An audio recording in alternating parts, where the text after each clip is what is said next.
Hey everybody! I'm here today to tell you how to coach a new driver. This will be a simple tutorial for learning to drive. If you are coaching a new driver, if you are coaching or teaching a learner driver, then this is the video for you. I'll be going over 7 things that you should be doing whenever you're dealing with a new driver. And I gotta tell you, I learned this from my dad. He was the main person who coached me when I was learning to drive. My mom helped me out too, obviously. She taught me many things, but my dad was like the main driving coach, and he did everything right in that sense. So, you know, I learned this from someone else, and I'm going to pass it on to you. Number 1 is start in an empty parking lot. You never want to take a new driver, especially when they're brand new, and start them out on the road. It's literally one of the most dangerous things you can do. It's one of the worst ideas you can have because they don't know what they're doing. Driving a car is not second nature, you know? So it's something that has to be learned. It's a skill that's not natural. You learn it. So start them out in an empty parking lot. Choose an empty parking lot that you can go to with them, and that's where you want to start them out, okay? In that empty parking lot. Very simple.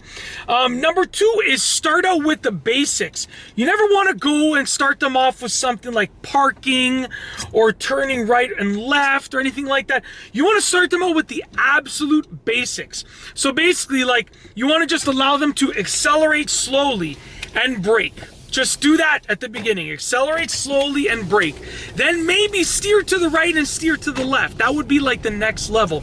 So very basic, and then work your way up. Number 3, be very, very patient. You have to be extremely patient, okay? I'm generally a patient person, but I can imagine that when I'm teaching driving to someone in person, you will lose your patience. It does come naturally to lose your patience in that situation because it's a high stress, high anxiety situation, but you got to be as patient as possible. I want you to try and be very, very patient and really take your time with them. The best way to do that is to mentally prepare yourself.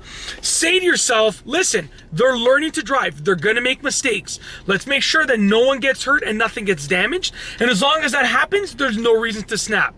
There's no reason to get angry. So you got to be extremely patient, not very patient, extremely patient. I was here first, buddy. I don't know what you're doing. Thank you very much for almost causing an accident. I was here don't be like that guy. That guy tried to cut in front of me in this already dangerous intersection. He let me go and then he tried to cut in front. Doesn't make sense. Anyways, be very patient. Number 4, give extremely thorough instructions. This is something that my dad's great at. When he says something, when he instructs something, he says exactly what you have to do. You don't want to tell them, just push the gas pedal. No, it's like this. Take the heel of your foot, plant it on the ground directly in sort of towards the gas pedal area, okay? Slightly push the gas pedal down with the ball of your foot and don't continue pushing. Just slightly push it and hold it there and see how quickly you accelerate once the car is in drive, okay? Once you've already put the car in drive and you've checked for clearance and safety and traffic and so forth. So extremely thorough instructions are the key because everything is new to them. So be thorough with your instructions. Number 5, allow them a bit of freedom.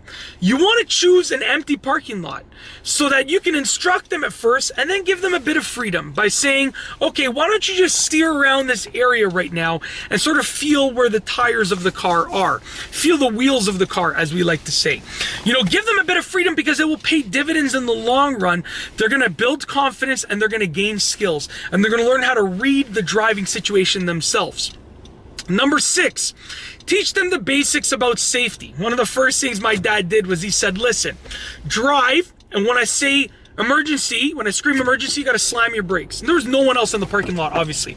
So he said, you know, when I scream emergency, slam your brakes. You don't have to do the same thing, but teach them about the basics because at the end of the day, the basics of safety are far more important than the basics of driving skills. I would rather you brake safely rather than smoothly. If you could only choose one, safely or smoothly, you're gonna have to choose safely. So teach them the basics about safety. Sorry, I got a little bit of a stomachache, so I'm gonna crack this window open just a bit, and I'm gonna turn the heat down. Number 7 is choose the calm days of the week and hours of the day. don't take your child practice driving, or the person that you're teaching how to drive, don't take them driving Wednesday at 6 o'clock during rush hour. Not a good idea.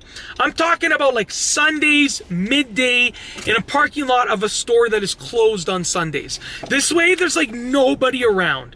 And there's even nobody around in terms of pedestrians that might be walking or cars that might be driving on the roads. There's just fewer people around. It's just an overall safer situation. But that's it. You know, those are 7 tips for coaching a new driver. If you're in this situation, I wish you all the best. It is a tough job, but it is totally worth it. Especially if it's your own kids that you're coaching, it is totally worth it. If you like this video, please be sure to give it a thumbs up. Let me know what you think down below as a comment. And of course, be sure to subscribe for more great videos just like this one. And that's all I have for you today. Thanks for watching.